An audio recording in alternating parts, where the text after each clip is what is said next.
number 10, we have Sam Mendez. Sam Mendez was part of a landmark case decision for minors in solitary confinement that even brought the judge in the case to tears. Mendez was in prison after being convicted of a woman at the age of 14, even though no evidence tied him to the crime. At the time he was released, he was in prison for more than 23 years, most of it spent in solitary. He was put in solitary for incredibly small offenses, like making an unpermitted phone call and using a bathroom key when he wasn't supposed to. And literally, I do worse things on the daily. But in 2019, his sentence was reconsidered after a 2016 Supreme Court ruling declared life without parole for minors unconstitutional, which gave him the chance for his case to be reconsidered. After he was released, his mother was incredibly relieved, telling news outlets that the last time she had seen him was in 2004.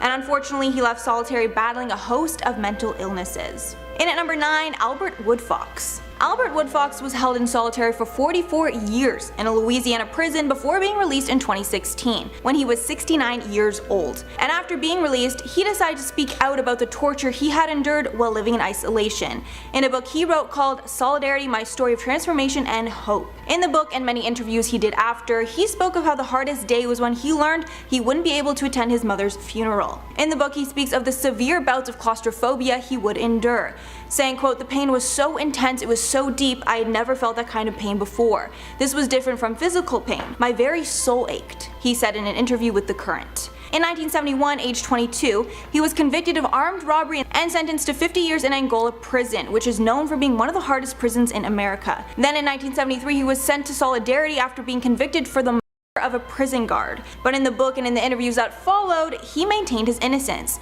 saying that when the prison guard was found dead, him and another inmate were convicted, despite no physical evidence against them, with Woodfox believing his conviction was because he was a member of the Black Panthers and was trying to fix the prison system while he was inside. Up at number 8, Frank De Palma. Frank De Palma developed agoraphobia while he was in solitary confinement, which is a fear of going outside, and a preference for being locked in his tiny cell. After he was sentenced to prison for grand larceny, battery, second-degree, he was sentenced to solitary when some new and young gang members were brought into the prison in an effort to separate them. And for the last 5 years of his sentence, he never once came out of his cell, saying in an interview that he would cherish the times when he would get to go outside to exercise. But one day he felt intense anxiety about being outside, and it didn't stop until he was back in his cell, saying that eventually just the thought of coming out of his cell for any reason would send him into a panic. And after that he was sent to the psych ward for 10 months because he had developed a serious mental illness, and he still struggles even though he has been released from prison. In at number 7, Steven Slevin. Steven Slevin was thrown in jail in 2005 after he got a DWI, then spent 2 years in solitary confinement. But after his terrible treatment while inside, he was actually awarded $15.5 million in one of the largest prisoner civil rights awards in US history. After Slevin was put in prison, he was almost immediately put in solitary, and there were months where he did not leave. He was given food and medication during these periods but wasn't bathing, resulting in mold forming on his skin and his teeth to rot. Ugh, I'm not gonna lie, I kinda got chills saying that one. Like, how can someone develop mold? Like, that's just so messed up. Then after he was released, he started a case for prisoner rights because of all the atrocities he had faced while inside. His lawyer spoke more about the case, saying they were able to prove that the prison was completely indifferent to the terrible conditions he faced. And with all the evidence they had against the prison, Slevin was awarded $22 million by a jury, but after some appeals it was settled at $15.5 million. In at number 6, Adam Capay. Adam Capay is a First Nations man that was sent to solitary confinement in 2012 after he was charged with another inmate. But there were many cries for his release after he was subjected to 4 years in isolation, as well as 24/7 artificial light, with the minister in charge of Ontario prisons stating that back in 2016 he would not release him from solitary as that was the decision for the courts, not a politician. While awaiting trial, Capay served approximately 4.5 years in solitary confinement, and during his isolation, his lawyers argued these conditions constituted cruel and unusual punishment. The courts ended up agreeing, with the judge ruling that the violation of Capay's rights under the Canadian Charters of Rights and Freedoms outweighed the government charges. Capay was then released in January 29, 2019. Halfway through at number 5, Cesar Villa. Cesar Villa spoke about his awful time while in solitary in an essay he wrote back in 2013,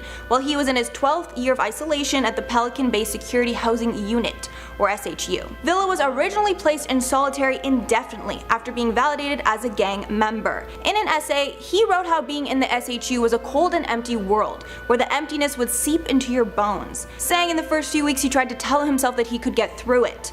But then as the weeks went on, things got worse. He was forced to sit outside in the cold during his time in solitary, and he would stand in his underwear in the yard while he was shivering from the rain and snow coming down on him, saying that at the end of his first year his feet and hands began to split open from the cold, and that he bled all over his clothes, food, and even in his sheets. Even saying that the facility was so strict, band-aids weren't even allowed, saying that he didn't realize it then, but in hindsight his psyche was unraveling. And oh my god, after hearing that honestly might be the worst one.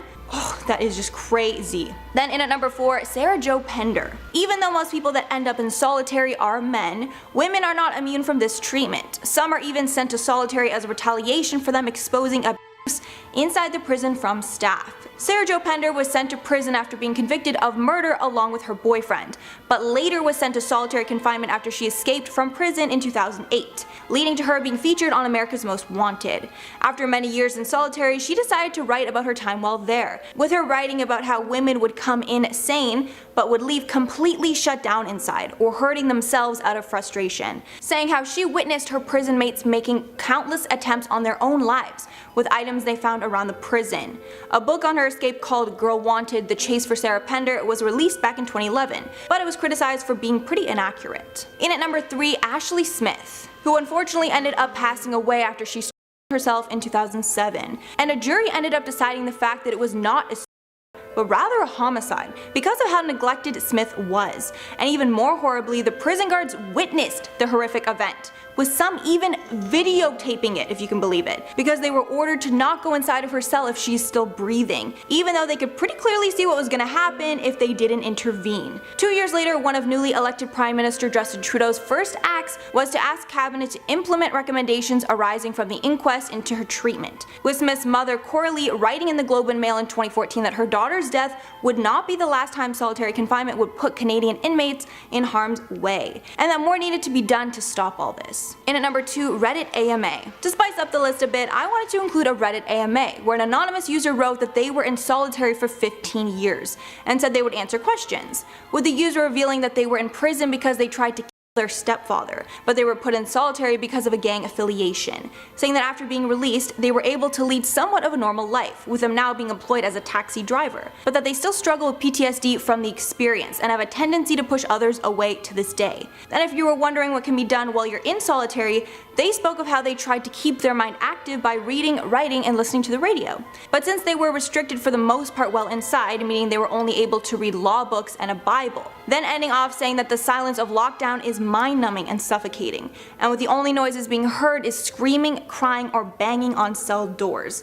It drove them mentally insane. Then at number 1, Keith Lamar. Keith Lamar was locked up after he killed someone as a teenager in a dispute over drugs. A few years after, he was placed in solitary and then sentenced to death after he was convicted of 5 other inmates during the Lucasville uprising. He then spent 27 years in solitary confinement in a supermax prison in Ohio, isolated for 23 hours a day in a bathroom-sized room. And in all those years, he was not let outside whatsoever, and his only connection to the outside was a crack in the wall. But he's trying to change the rules in prison, as after a hunger strike in 2011 by him and some other inmates, him and others in the Ohio prison won the right to hug their family members during visits, instead of just seeing them through plexiglass, as well as being able to make phone calls. In light of the current pandemic, Lamar has been asked advice from his friends and family on how to cope with quarantine, with him telling Mother Jones that he's lucky to have a full bookshelf and a desk, but he also takes time to look inside himself by painting and doing yoga and meditations. Number 10, the eyeball man. Can anyone honestly say they aren't scared of this guy? The dude blacked out his eyeball, so he looked like a demonic Jack Skellington, more like Hack Skellington. Eyeball man's real name is Jason Barnum and is currently living out a 22-year sentence for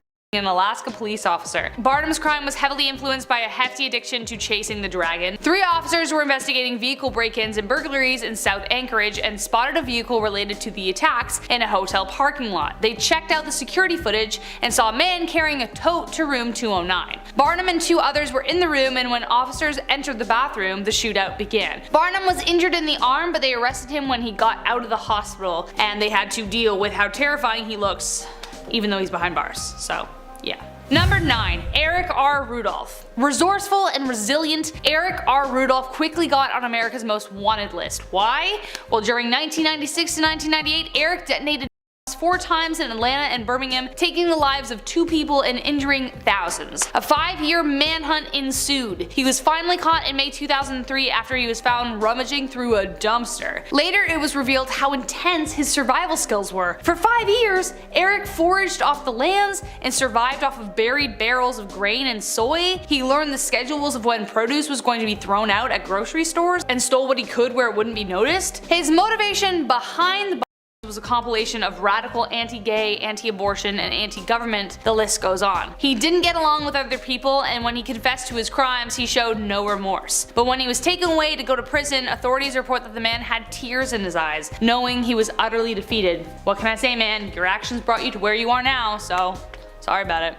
Sorry, not sorry. Number 8, Robert P. Hansen. The man the FBI was afraid of, and he was right under their noses, joining them for lunch in the cafe, grabbing coffee with them, laughing at the cooler. But all the while, Robert P. Hansen was a mole. On February 18th, 2001, Robert was arrested and charged with committing espionage on behalf of intelligence services for the former Soviet Union and their successors. He was caught red-handed placing a package containing highly classified information at a park in Vienna, Virginia for his Russian handlers. When the FBI searched his apartment, it became apparent his payment was in cash and diamonds with a value of over $600,000. Hansen handed over dozens of delicate files, including FBI counterintelligence investigative techniques, sources, methods, operations. He exposed the FBI's secret investigation of Felix Bloch, a foreign service officer for espionage. He pled guilty to 15 accounts of espionage on July 6, 2001 and was sentenced to prison without the possibility of parole. He is considered the most dangerous spy in FBI history. God knows what he said. Number 7, David Carpenter. I know Lisa Rinna from Dancing with the Stars because I love a good foxtrot. Love it. But she's actually more well known for being a desperate housewife. But it turns out that her very own mother was actually David Carpenter's first victim. She knew him from work and he offered to give her a ride home, and he had kids and a wife. Soon he was on top of her, hammer and knife in hand, but thankfully a cop was nearby who suspected something was amiss, so she was saved. David was sentenced to 14 years in prison where he was diagnosed as a sociopath with a very high IQ. He was released after only 9 years and quickly went on to commit more attacks against women. Good call on releasing him, just saying. Like, what? Ugh. I hate that. I hate that. At one time, he was even suspected of being the Zodiac Killer. Instead, he became known as the trailside killer who would prey on women on hiking trails. He took the lives of 10 people, though it's probable that there were more. Just 2 survived, and officers described that he was a kind of Dr. Jekyll, Mr. Hyde kind of behavior. He was super nice, but then he had this insane, psycho, creepy, dark side as well. Number 6, Zacharias Moussaoui. The ADX prison is intended as a holding cell to teach prisoners proper conduct before they are sent to penitentiaries. However, some are so bad that they are never released for fear they might inspire new crimes if allowed to communicate to those outside the walls. Zacharias is one of them. He is currently serving out 6 life sentences for assisting the hijackers who carried out the, you guessed it, attacks on the World Trade Center. Moussaoui was placed on a watch list in 1999 when he started interacting with Islamist extremists. He could have prevented the attacks entirely, however he lied to the FBI about the Al-Qaeda and their plans to attack the US. He was even supposed to pilot a plane into the White House. He was arrested in August 2001 and went on trial in 2006. Throughout the trial, he praised the Al-Qaeda and was removed for several outbursts. A very different tone to the note he wrote recently in 2020 renouncing Al-Qaeda and appealed to younger Muslims to be wary of their deceptive ways. I really do hope he has genuinely released those ideals. However, he did do it in an attempt to relax his sentence. As recently as 2018, he was still referring to himself as a natural born. So needless to say, I don't see things relaxing anytime soon. Number 5, the marathon bomber, Jahar Tsarnaev. Speaking of the ADX prison, there is yet another permanent resident behind its walls. Jahar Tsarnaev is responsible for the 2013 Boston Marathon, which took the lives of 3 people and injured 250 people in the large crowd. This event shook the world, and I remember when it happened. I remember checking my phone repeatedly in order to figure out what's happening and follow with updates, and I'm sure a lot of you do too. He and his brother Tamerlane used 2 pressure cookers packed with explosives and shrapnel. His brother was shot during a police chase while Jahar was taken into custody. He was 19 when he committed the crime and 21 when he was finally tried. The trial consisted of heartbreaking testimonies from families of the injured and the dead, said, "The death penalty was disbanded in Boston for decades, but it was considered for this case as it was a federal case. He was instead given his life sentence to be served out in solitary confinement with no opportunities to communicate with the outside world," and that is probably how it's going to remain for the rest of his life. Wow, so young.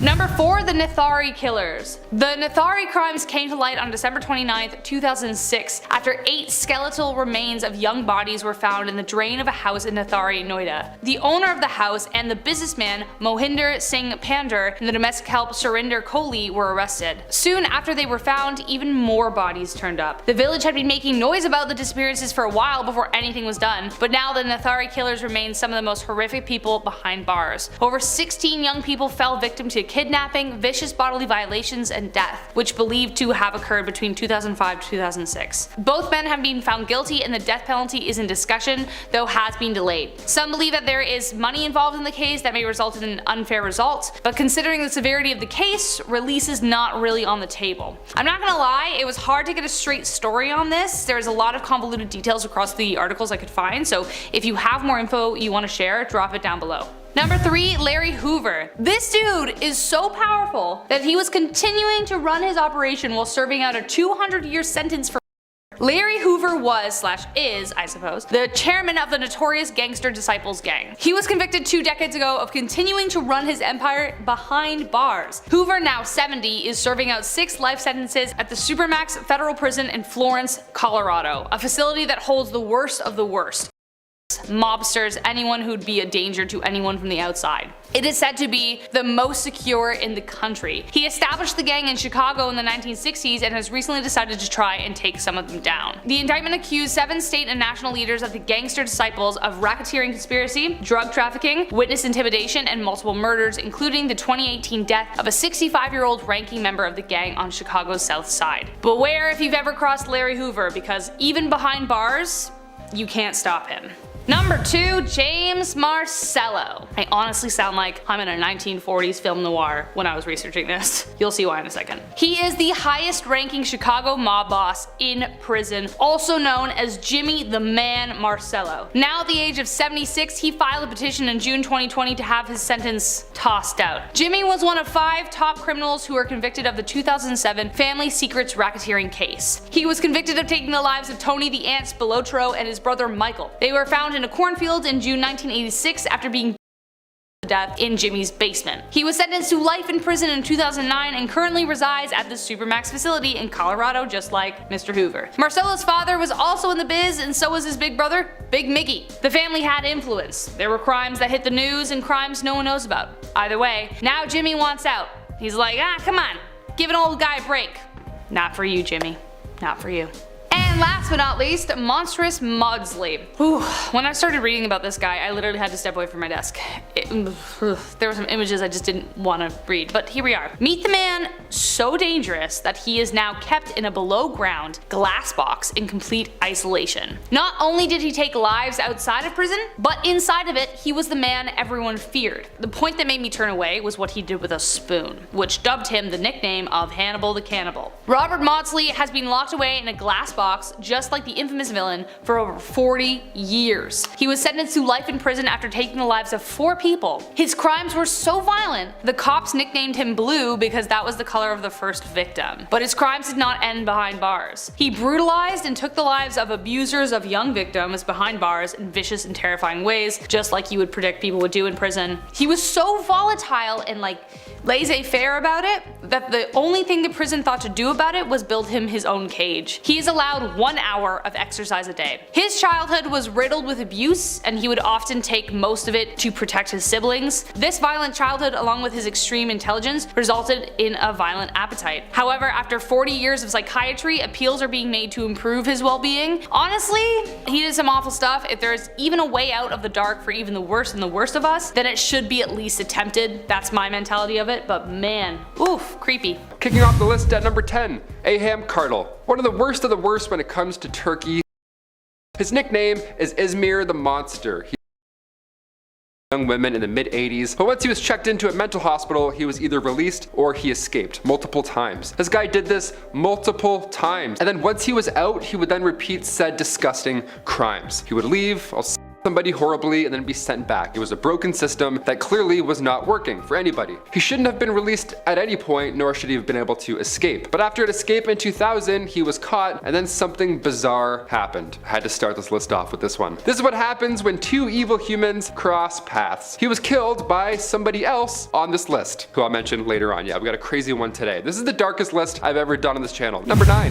Adnan Kolak. Yeah, fair warning, this is a dark list. After that first one, you're probably like, okay, I see. Some dark history coming in hot. This Turkish serial killer is responsible for taking the lives of 11 women who were all between the ages of 68 and 95, older women. He was also responsible for 6 other crimes that were also against elderly women. Just a horrible theme going on here. It's disgusting. Now, down the road, he eventually did get caught for these horrendous crimes. He then got 6 death sentences as well as 40 years in prison. I mean, yeah, right? I would hope that's the case here. Make it 80 years. Sure, doesn't matter at this point. Point is, see you never, pal. Bye. Now, this was back in 1995 when he was first sentenced, but cut to 2004, death penalty in Turkey was abolished, which now meant that in May 2005, one Adnan Kolak was released from jail. His nickname is the Artvin Monster. Number 8. Hu Wanlin. Hu started his life in jail in the early 1990s, and he was there as a result of human trafficking charges. You would think once inside, prisoners would have a tough time continuing their practice, but not Hu Wanlin. No, he decided to try something new entirely. While in jail, he kicked off his own medical practice, and then in 1997, after a retrial, Hu was released from prison. Once released, Hu continued this medical practice that he had started behind bars, but I must remind you at this point, he's not a doctor. He was not a medical practitioner at all. He was just doing that in jail because you're just in jail. So for the next few years, Hu treated many people with this herbal remedy that actually contained sodium sulfate, which is very lethal. It is suspected that because of this, he ended up taking the lives of around 146 people. Hu was arrested again in 1999 and then was sentenced to 15 years in prison for practicing medicine without a license. Then 15 years later, he was released on good behavior. Yep, I said on good behavior. Shortly after his release in 2014, it's believed that he was responsible for another death, this time of a 22-year-old student. I believe people can change to a certain degree. This type of stuff, I mean, you can't just risk having these people in public. It's not fair. 146 lives? Come on, man. Number 7.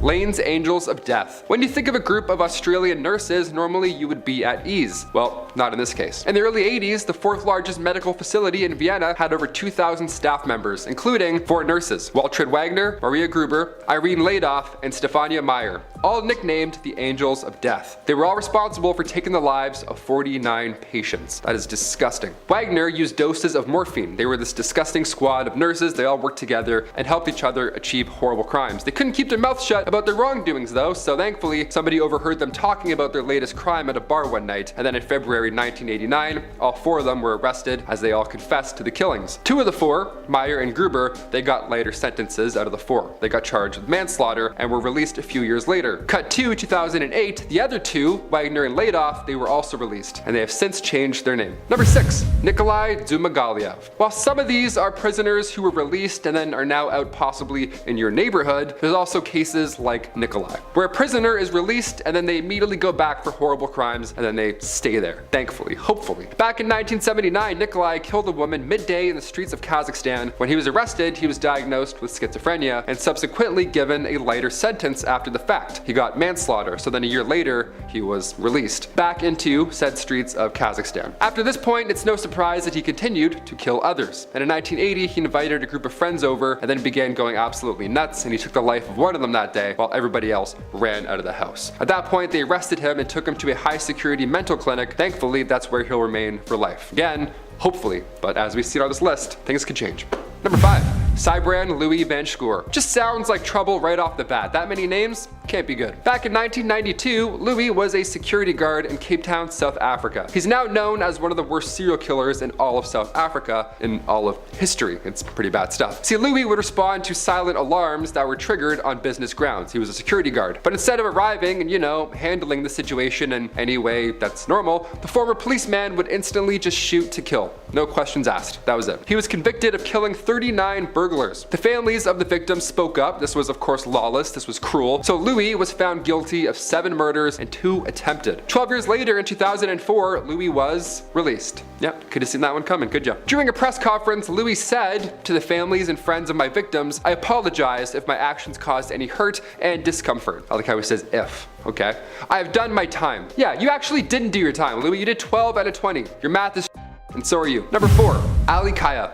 Nicknamed the baby-faced killer, Ali Kaya was convicted of 10 killings, but in 2012 the man was released after a report stated that he had a mental disorder, common theme in this list here. His next step at this point is perhaps everybody's worst nightmare. He immediately attacked those who had testified against him during his previous trial. He ended up taking the lives of 3 of those people and leaving 2 more injured. That's terrifying. He was recaptured thankfully in 2013. Thankfully nobody else got hurt after his initial release. But remember that horrible guy that I mentioned at the very beginning of this list, Aham Cardle? Well, when he was finally put back in that mental facility after escaping and killing over and over, this is the guy that ended up taking his life in jail. Yeah, Ali Kaya killed Aham Cartel in jail in 2000. Small world, huh?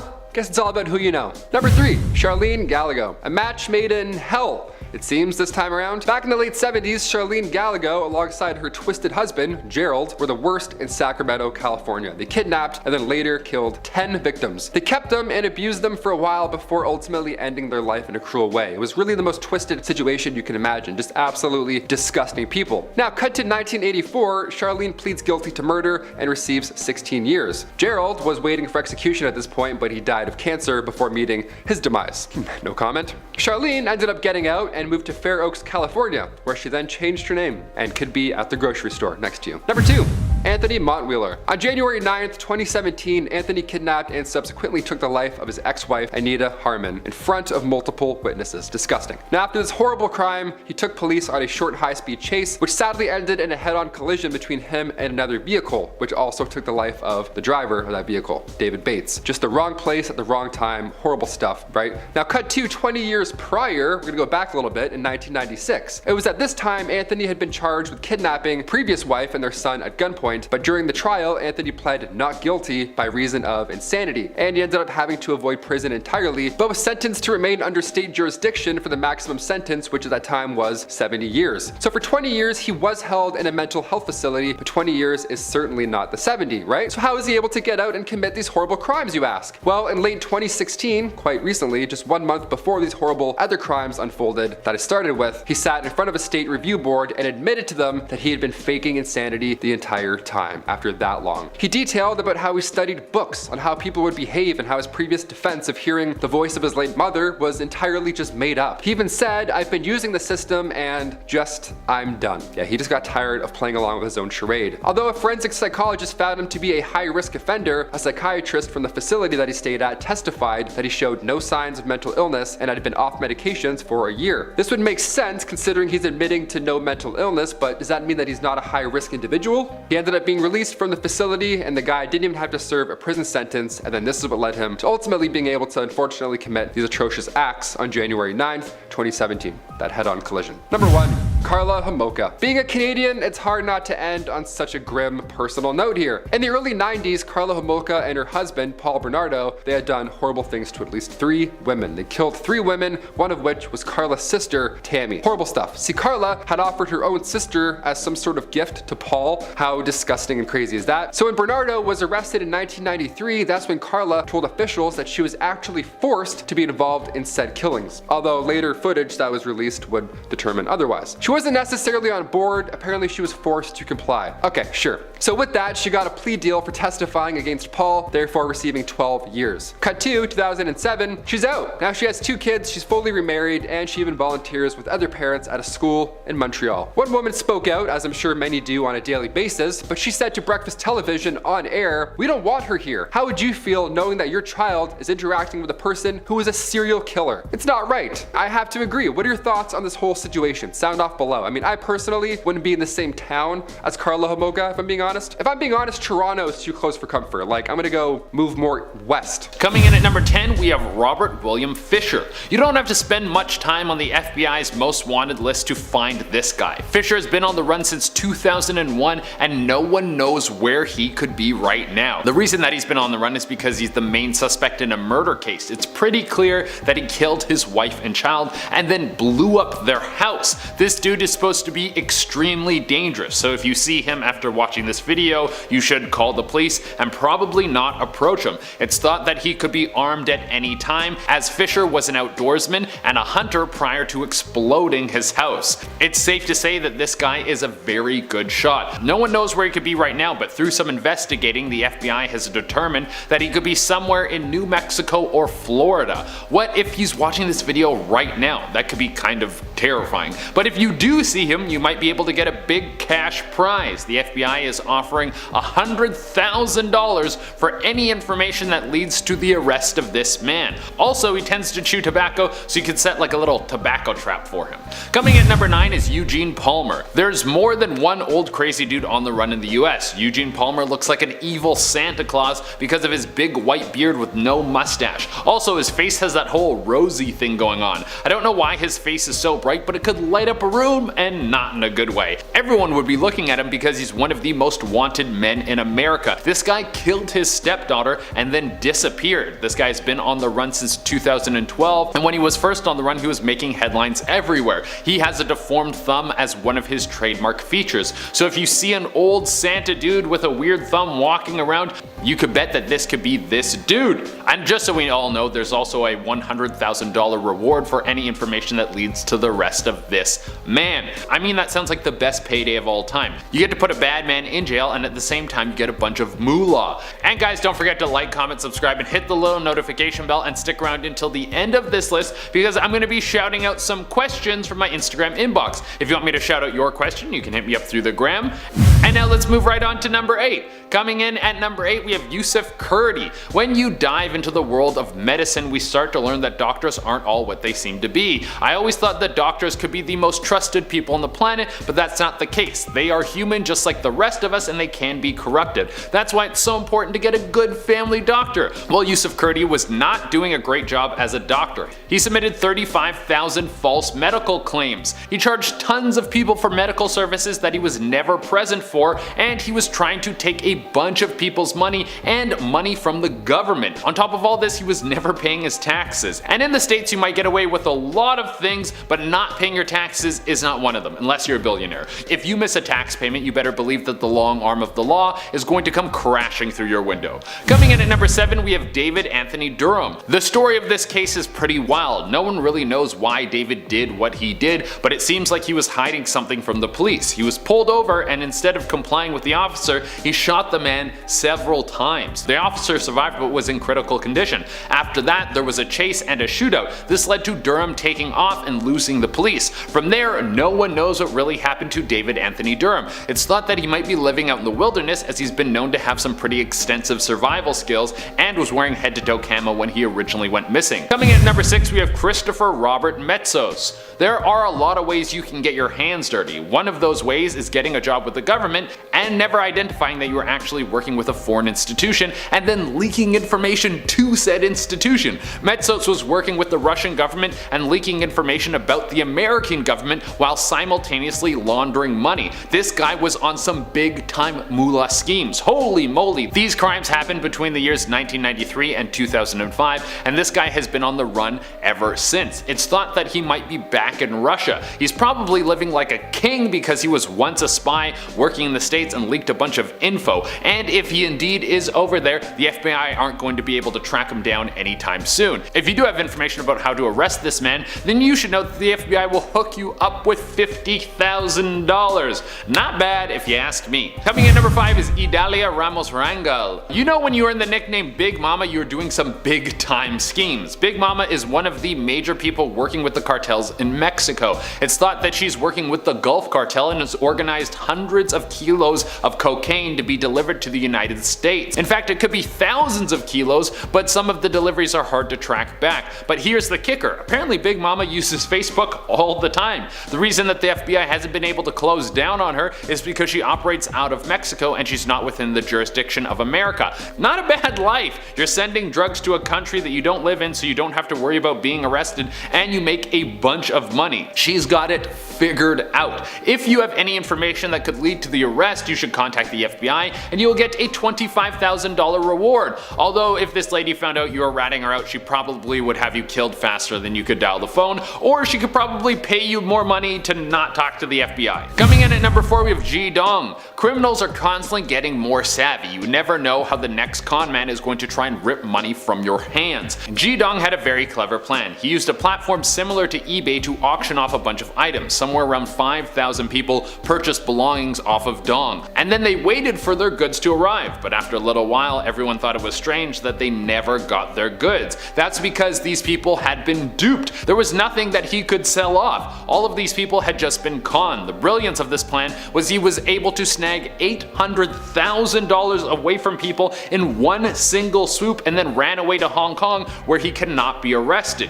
To make nearly $1 million that quickly is insane. He can't come back to the United States or he will quickly be arrested. Coming in at number 3, we have Timothy Thomas Combs. This guy has a laundry list of things that he should be taken in for. He's a member of the Christian Identity Movement, which is a group that has been plotting to take down the government and bolster several white supremacist values. Right there, that should be enough to have him locked away, but there's even more. There's a warrant that was issued for his arrest because Combs walked into the home of a Michigan state trooper and shot the dude in the chest. Thankfully the trooper survived, but Combs got away. It's unknown where he could be today, but it seems that he has supporters all throughout America and could be hiding anywhere. Coming in at number 2, we have Ahmed Al-Agha. And once again, we got someone using the interweb to attack people online and make a bunch of people's lives worse. Ahmed Al-Agha is a cyber criminal who has been working with the Syrian Electronic Army. This guy is one of the most skilled hackers that has been attacking America today. He has used his knowledge of how to navigate the internet to go after American news organizations, private and public companies, and he has done all of this to gain information and power for Syria. He did all of this hacking under the username The Pro, which is kinda badass. But after the SEA attacked so many American businesses, they started to do some counterintelligence to find out who these people were, and that's how we got this guy's name. Right now there is a massive arrest warrant out for this man, and if you have any information that could bring him in, you will be awarded $100,000. But if you brought him in, he would probably just hack into all of your things and leak all of your nudes. Coming in at number 1, we have Jason Derek Brown. This dude is a Mormon. I didn't know that Mormons could be so criminal. This guy is off the rails and has been on the run since 2004. To start off, this guy has been hiding and is good at it. One of the reasons this guy is hard to track down is because he has at least 7 different known aliases. I don't even know how you could remember 7 different fake names you made up yourself. I can barely remember 7 people who I work with every day. Well, what did this guy do? Well, this guy actually took down an armored car and shot and killed the guard. He then took off with the money and hasn't been seen since. It's said that this guy has a craving to be in the limelight, and the few times that the police have almost caught up with him, they have found that he is always showing off at nightclubs and showing everyone all of his expensive toys. You think that if you were one of the most wanted people in America, you would try and lay low. On top of all of this, he used to be a Mormon missionary and he went over to Paris, and so he is apparently fluent in French. This dude is a serious con artist and very dangerous. Starting us off at number 10 is John Justin Bunting. Known as the ringleader for the infamous Snowtown killings, Bunting is responsible for the death of 11 people in South Australia between 1992 and 1999. John Justin Bunting was a troubled man known to have an intense hatred for homosexuals as well as people interested in minors. And while I think we can all agree that it's understandable he hated those interested in minors, the problem is that he never had any proof that his victims were criminals of such things and would just assume they were because they were also gay. Most of his victims were either friends, roommates, or relatives, and along with his 3 other conspirators, he would kidnap the victims, then torture them in various sick ways before taking their lives. The case was uncovered when the remains of 8 people were found in barrels of acid in Snowtown, Australia. Then 3 days later, 2 more victims were found buried in a backyard. Allegedly, their final victim was fried and eaten by Bunting and his gang. After a series of trials, Bunting was ultimately declared the ringleader and was sentenced to 11 consecutive life sentences with no possibility of parole. The others face similar charges, each serving 1 life sentence per charge, and these monsters will thankfully be locked up until their last days. Next up at number 9, Andre Thomas. Early on in life, Andre was unfortunately very badly abused by his mother and began to experience crushing auditory hallucinations at the age of 10. Then in 1999, while in grade 9, he met Laura, who soon became pregnant and brought Andre Jr. into the world later that year. Now with a son, Andre decided to drop out of high school and get a job to support his family, and by the age of 18, he and Laura finally married. The marriage, however, was short-lived, as Laura quickly caught on to the realities of his mental health issues and separated from Andre 4 months later. Tragically, however, the separation took a devastating toll on Andre's not yet diagnosed condition, which began convincing him that Laura was Jezebel and Andre Jr. was the Antichrist, and that he had to kill them. Finally, in March of 2004, Andre broke into her apartment and killed the entire family, each with a separate blade, as he claimed he did not want to contaminate their blood and allow the demons inside of them to live. After the incident, he attempted to take his own life. However, when that didn't go to plan, he removed one of his eyes instead. Eventually, after a long trial, he was sentenced to death for his crimes, until 3 years later when he removed his remaining eye and ingested it. While his sentence did not change officially, this incident catapulted Andre to be relocated to a psych ward, as he was eventually seen as not adequately fit to be executed. Coming in at number 8, the Icebox Killer. On June 2nd, 1991, 23-year-old Denise attended a concert in LA and began making her way home to Orange County around 2 a.m. However, the next morning, when her parents, who she lived with, woke to find she wasn't there, they called police to make sure she hadn't been in an accident or hurt somehow. But all that was found was Denise's car on the side of a freeway with a drained battery, and for 3 years, no one had any clue where she was. That was until July of 1994, when a woman arrived at the house of a man named John Femerallo to purchase some paint. While there, she saw what appeared to be a very old rental car in her driveway, and after getting a strange feeling about him, she reached out to authorities, who determined the car was stolen. Still not connecting the two incidents, a police officer arrived on site to speak to John about the stolen vehicle. But when he arrived, he noticed an electrical cord running to a freezer from the back of the truck. Initially believing he was running some kind of drug lab, the deputy reached out to a locksmith to open the back of the truck. But to his horror, the body of a young, beaten, and tortured woman was inside, who was later determined to be the missing woman, Denise Huber. And tragically, after investigating the property, it became evident she had likely not been his only victim. John was convicted and sentenced to death in 1997 and remains locked up in California awaiting his fate. Coming in at number 7, the Pig Farmer Killer. Robert William Picton, or Willie, is a Canadian pig farmer responsible for killing 49 women between 1982 to 2002. Willie was known to be a fairly quiet and simple guy by his friends and family, and after his parents' death took over the family farm in 1980. But once he was in charge of the farm, he would soon become a monster. While it's not known exactly the detail of each crime, it's believed he would engage with escorts and then in the middle of, well, you know, would get extremely angry and blame them for thefts or crimes.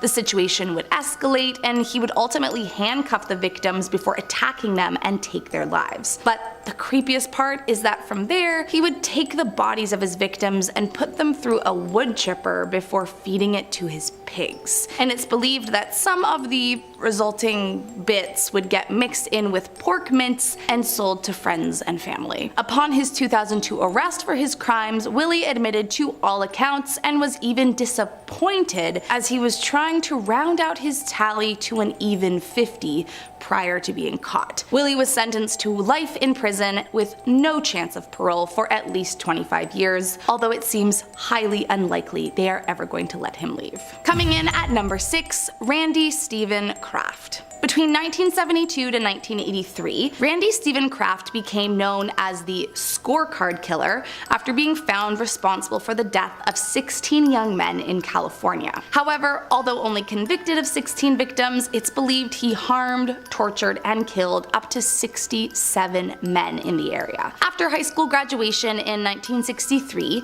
Randy's plan was to become a US Senator, and so he enrolled in college for economics. However, through his college college years, he began to distance himself from his previous dreams and started drinking, partying, and getting himself into trouble. After just barely graduating, Randy joined the US Air Force and rose to Airman First Class. However, by 1969, he was discharged after the Army discovered he was gay. Around this same time, Kraft became distant from his family as they did not really approve of his sexuality either, and by 1970, he committed his first known essay on a boy. The following years, Kraft became obsessed and would lure young men, often of military background, to his van, then and take advantage of them before torturing their bodies until death and dumping them along the nearest freeway. This pattern repeated for over 10 years until he was finally caught and sentenced to death, where he now remains locked up awaiting his inevitable fate. Next up at number 5, BTK. To the public and his community, he was a totally normal, polite, and well-mannered man. Rader was an active member of his church and was actually elected president of the church council and even volunteered as a Cub Scout leader. He had a wife and kids who would describe him as a totally average and nice guy. But Rader had a dark secret that would soon change everything. Despite his outward persona, he was actually a truly disturbed man and was into some pretty terrifying things in the bedroom that eventually leaked their way into his crimes. To start off, I'll give you a hint. BTK is an abbreviation that stands for Bind, Torture, Kill. And it was disturbing things along those lines that he liked to do to, as he put it, trapped and helpless women. But if a woman wasn't available, he would take pictures of himself in women's clothing wearing a mask of a woman's face and bind himself, as he seemed to enjoy living out a fantasy as his own victims. Between 1974 to 1991, Dennis Rader killed 10 women in Wichita, Kansas, and was known to send taunting letters to the authorities and media describing his crimes in gruesome detail. There was then a strange hiatus in his crimes for about 10 years, but thankfully this creep was arrested in 2005 and is currently serving 10 consecutive life sentences, one for each woman he killed. Coming in at number 4, George Emil Banks.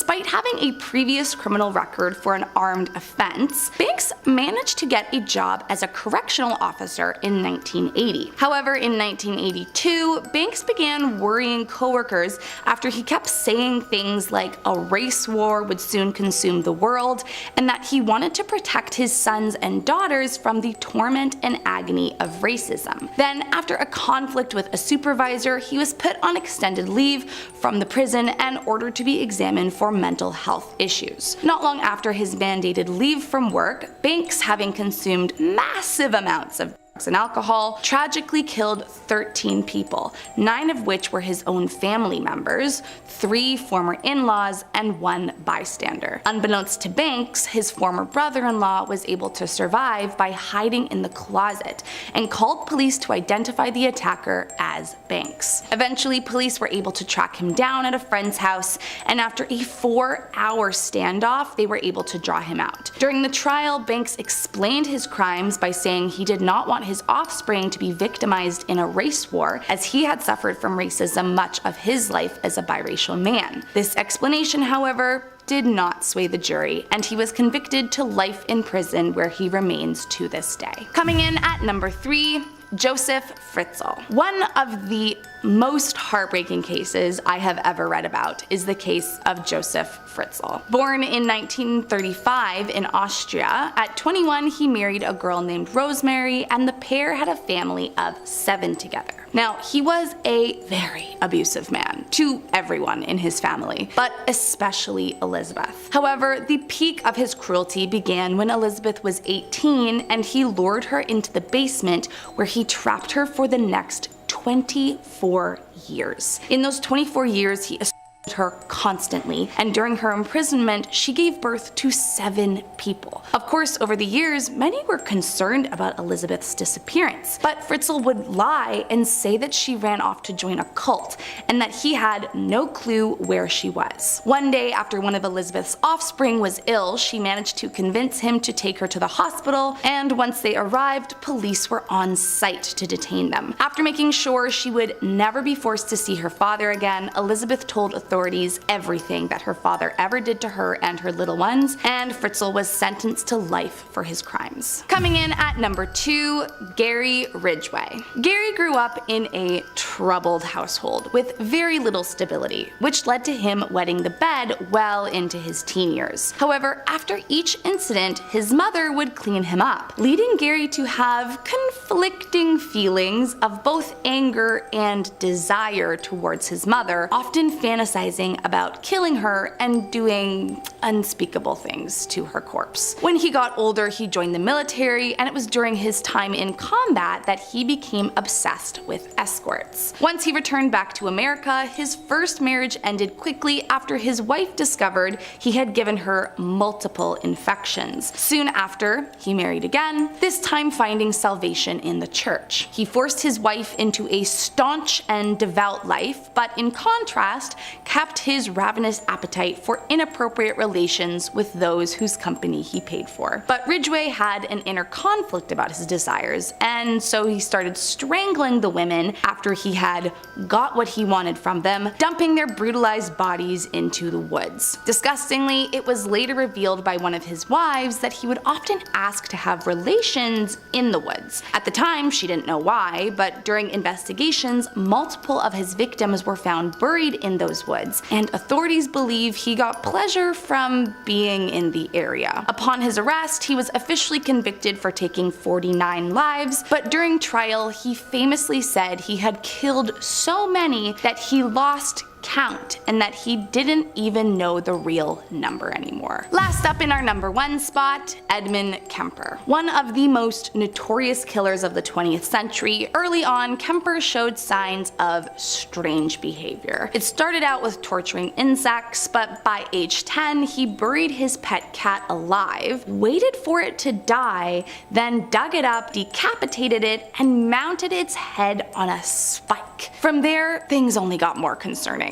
By the age of 13, his parents divorced and his mother became his sole parental figure. However, she was an abusive alcoholic who mocked and humiliated the boy, and so their relationship turned into an extremely toxic one. At 14, Kemper ran away from home to try and be with his father, but eventually ended up living with his grandparents, and that is where things got really bad. At age 15, he killed both his grandparents and was arrested for the crimes. However, due to his age, he didn't face any criminal charges. By 1969, on his 21st birthday, he was released on parole against his psychologist's warning and sent to live with his mother. Kemper, however, hated his mother, and the two fought non-stop. By 1972, he began seeking out college student victims after a fight with his mother, and by 1973, he had taken the lives of 8 different women this way, becoming known in the public as the co-ed killer. Finally, in April of 1973, he bludgeoned his mother in her sleep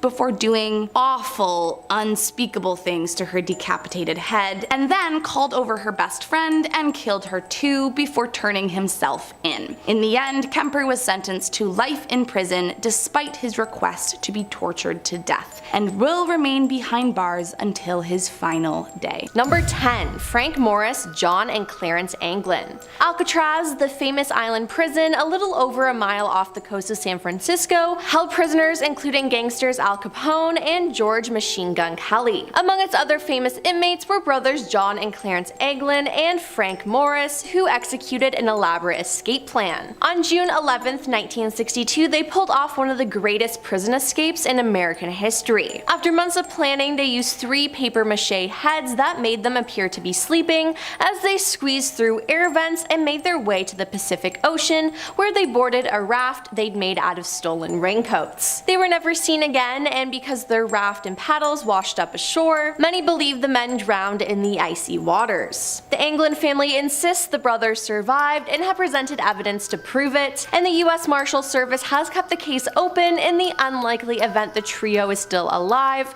according to the FBI. So, did they really escape? No one knows except them. Number 9. Victor Fuerga. On February 6, 1997, Victor Fuerga, a convict serving 1 to 4 years for possession, was supposed to be on the way to the mess hall when he wandered off from the Moria Shock Incarceration Facility, a minimum security prison in Mineville, New York. It was during a routine phone call with his sister, Yvette Cruz, a few days before his alleged escape that he voiced unrest with his conditions, complaining about a particular guard, and an overall feeling of angst. "There's a guard who keeps messing with me. Look, I have to let you go," Victor shared with his sister before disappearing entirely a few days later. She replied, "Poppy, you know I love you. This is going to end in a few months. Please call me tomorrow." But he never did. As soon as his absence was noted, authorities scoured the area, searchers examined the surrounding area, and found footprints leading to a nearby abandoned mine shaft. They assumed that Victor had fled to the mine to avoid detection and fallen to his death. Further pursuit was halted as conditions in the mine were too dangerous for a thorough search to be performed. All anyone knows for sure is that Victor was never seen or heard from again,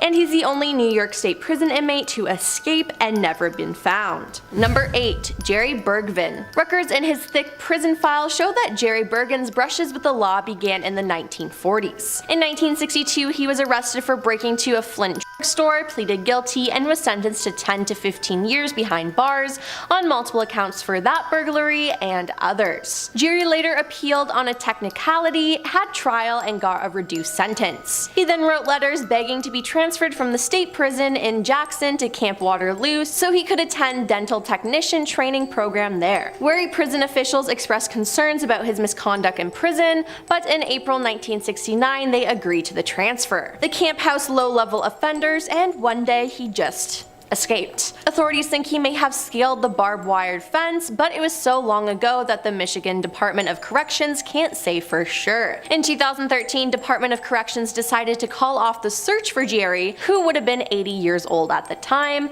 and he's never been found. Number 7. Glenn Stark Chambers. Connie Weeks was a 21-year-old waitress who was the mother of a toddler son at the time she was dating Glenn. On the morning of January 22nd, 1975, the couple had an argument that later spiraled into a physical confrontation. Glenn waited for her outside of her work and her in the parking lot. An off-duty officer intervened and he was arrested. She bailed him out, and later that day, he showed up at the hospital carrying her in his arms. She had severe brain trauma and there was blood found throughout the apartment and in Glenn's vehicle. After 5 days, she was pronounced dead on January 27th. Glenn was convicted of first-degree murder on May 29th, 1975, and on July 11th, he was sentenced to death in the electric chair. On February 21st, 1990, while making office furniture at Florida's Polk Correctional Facility, he convinced other inmates to box him inside a crate and load the crate onto a truck. Somewhere between Polk City and Daytona Beach, Glenn escaped from the back of the truck. When the vehicle did arrive at its destination, his discarded inmate clothing was discovered. Described as intelligent and resourceful, Glenn has family in Minnesota and Florida,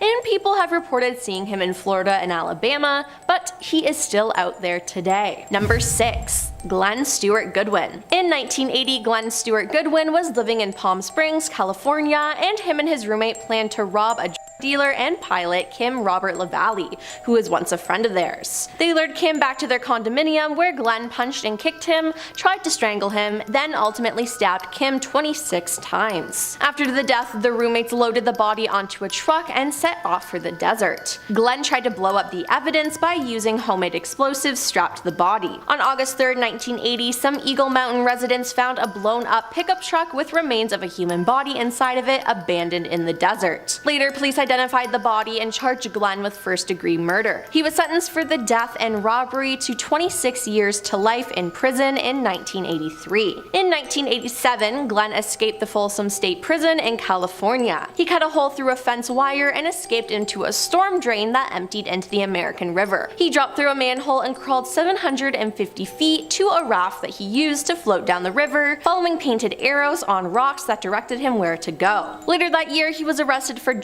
trafficking in Mexico and sent to prison in Guadalajara. In 1991, he allegedly ended the life of a fellow inmate and escaped yet again. He goes by a number of aliases and is believed to be somewhere in Central or South America as of right now, and the FBI is offering a $20,000 reward for information leading to his arrest. Number 5. Omid Nino Tavini. Omid Nino Tavini was a kingpin of an organized crime family in Canada, which is connected to various international crime organizations. From 1999 to 2002, he ran a fraudulent telemarketing business that targeted people in the United States, stealing approximately US $3 million from hundreds of victims, most of them the elderly. By 2003, the RCMP recognized Nino as heading up one of the main criminal organizations operating out of an Iranian community in Canada. He was arrested, and in 2007, while in custody, Nino walked out of a maximum security prison in Canada's British Columbia wearing a janitor's uniform. He had the assistance of a guard whom he bribed to look the other way. The guard, whom Nino never paid, was prosecuted, but Nino remains an international fugitive. He's also wanted in the United States in connection with his fraudulent telemarketing business. In 2017, Nino, who is now almost 40, may have called the Royal Canadian Mounted Police to negotiate his return to custody in exchange for a promise to not to extradite him to the United States, but authorities have doubt that the call was credible. Number 4. Vasilis Plikosis. Vasilis Plikosis is a Greek bank robber and fugitive known as the Greek Robin Hood for his habit of giving away stolen money to the poor. He twice escaped by helicopter from a Greek high-security prison while serving a 25-year sentence. He is still free, earning him the nickname of the Uncatchable. While serving a 25-year sentence for kidnapping and robbery, Vasilis managed to escape by helicopter once in 2006 and once in 2009. He hasn't been seen since the 2009 escape, in which he and his cellmate climbed up a rope ladder thrown to them from a helicopter flying over the prison yard. It seems that the helicopter had apparently been hijacked by a woman, and the cellmate was caught, but Vasilis remains at large. The government of Greece faced intense criticism after his second escape from the same facility, and the government responded by firing 3 Justice Ministry officials and arresting 3 prison guards. Vasilis is still at large with a €1 million bounty placed on him for information leading to his arrest, and he could be anywhere in the world. Number 3. George Edward Wright. On Friday, November 23, 1962, the day after Thanksgiving, George Wright and 3 accomplices were involved in the commission of multiple armed robberies. The 4 suspects first robbed the Sands Motel of $200. They then made their way to a gas station, and during the second robbery, they fatally wounded Walter Patterson, a 42-year-old World War II veteran and Bronze Star recipient. Walter later passed away. George was arrested and subsequently sentenced to 15 to 30 years in prison. On August 22, 1970, George first escaped from a New Jersey prison. He was caught and put back into prison only to escape again in 1972. And then he came up with a plan to avoid being re-imprisoned. On July 31, 1972, George and accomplices hijacked a Delta airplane. After collecting ransom and releasing the passengers, George and his crew flew the plane to Algiers. In 2011, the police caught up with him in Portugal, but since Portugal has no extradition treaty with the United States, he was released and remains at large. Number 2. Joanne Deborah Trissimard. Joanne Deborah Trissimard is an American political activist who was a member of the Black Libertarian Army. In 1977, she was convicted in the first-degree murder of State Trooper Werner Forrester during a shootout on the New Jersey Turnpike in 1973. She was sentenced to life in prison, and on November 2, 1979, she escaped with the help of a revolutionary group that she was a member of. She escaped the Clinton Correctional Facility for Women in New Jersey when 3 members of the Black Liberation Army visiting her drew concealed weapons and a stick of dynamite, seized 2 correction officers as hostages, commandeered a van, and made their escape. No one was injured during the prison break, including the officers held hostage who were left in a parking lot. According to later court testimony, she lived in Pittsburgh until August 1980 when she flew to the Bahamas. The FBI continues to offer a $1 million reward for information leading to catching Joanne. She has been living in Cuba, where she was granted political asylum in 1984. And coming in at number 1 is Sharon Kin. Sharon Kin ended the lives of 3 people in the 1960s.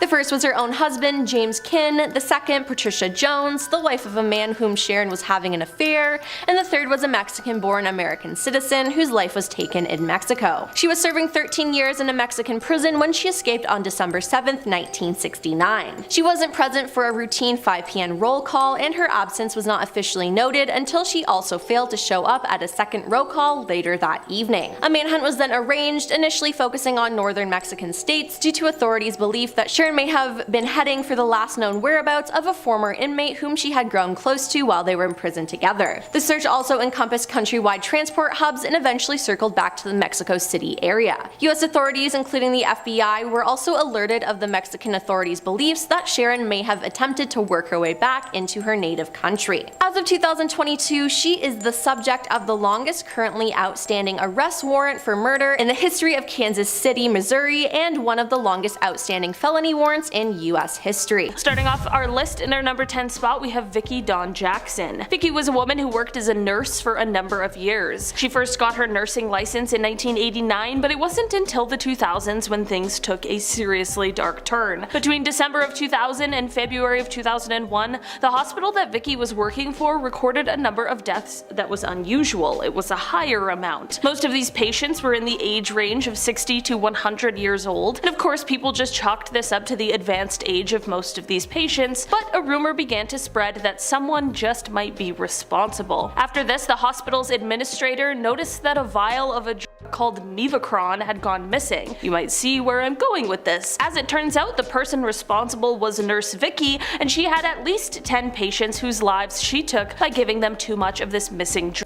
It was a muscle relaxant. Take in that this is 10 people between December and February. That is an unbelievable amount of people in a remarkably short amount of time. You might be wondering why she took these lives, and apparently she did it when she found these people rude, or quote, too demanding. In our number 9 spot today, we have Daniel Perez. Also known as Lou Castro, Daniel led a cult that was located on a 20-acre property in a rural area just north of Wichita. He convinced his followers that he had magical powers, and he told them all that he was a centuries-old angel who needed to commit some horrific crimes in order to stay alive. These crimes would have certainly been more than enough to throw him on this list, but he of course couldn't just stop at committing one type of crime. He had to make sure he really stole the show on just being the worst. Basically, he had the really clever idea to use his followers' life insurance policies to live a lavish lifestyle, like as if no one would think that's weird or suspicious. While some of these life insurance policies were collected through regular means, of course that kind of greed only leads to evil things, which of course means that he ended up taking one of his followers' lives so that he could collect the cash. It is thought that he also contributed to the deaths of some of the other people's life insurance policies he cashed in on, but unfortunately there was never any evidence that would be able to substantiate that claim. Despite this, however, on April 21st, 2010, authorities were able to arrest Daniel, and he was charged with 28 felonies.